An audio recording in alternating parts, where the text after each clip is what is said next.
Spoštovane članice, spoštovani člani sindikata KNSS Neodvisnost. Leto, od katerega se poslavljamo, nam žal ne bo ostalo v lepem spominu, tako zaradi epidemije, kakor posledic, katere je ta prinesla v naša življenja na vseh področjih, največ v zdravstvu in gospodarstvu. Zaradi omejitve gibanja sem se odločila, da vas letos nagovorim kar iz svojega domačega kraja, Trbovelj. Za mesto, s katerega vas nagovarjam, sem se odločila s posebnim razlogom. Kdo od nas ni slišal za Pepelko in njeno pravljično zgodbo?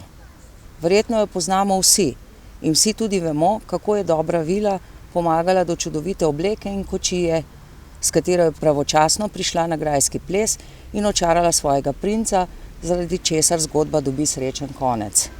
No, ta Pepelkina kočija letos stoji v našem mestnem parku, kjer je vsako leto v tem prazničnem času pravljična vas.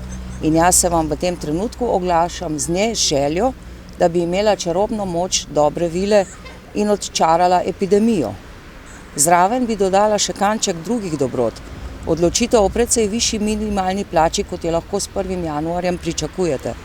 Prav tako bi dodala tudi znatno višje plače, dobre delovne pogoje in še marsikaj bi se našlo na mojem seznamu. A ker nisem dobra vila, nimam njenih čarobnih moči, da bi z zamahom paličice vse to naredila. Kljub temu upam, da se v letu, ki prihaja, tudi za vse nas zgodi srečen konec, da premagamo epidemijo, se vrnemo v naša normalna življenja, zaženemo gospodarstvo in gremo novim zmagam naproti. Vseeno se bom tako jaz, predsednica KNSS Neodvisnost, kot vsi moji sodelavci še naprej trudila za vse to in še več. Naj vam ob tem zaželim lepe praznike, čeprav drugačne od tistih, ki smo jih vajeni, in srečno v letu, ki je pred nami, da premagamo epidemijo in vse razlike, ki so med nami popolnoma po nepotrebnem. Srečno 2021!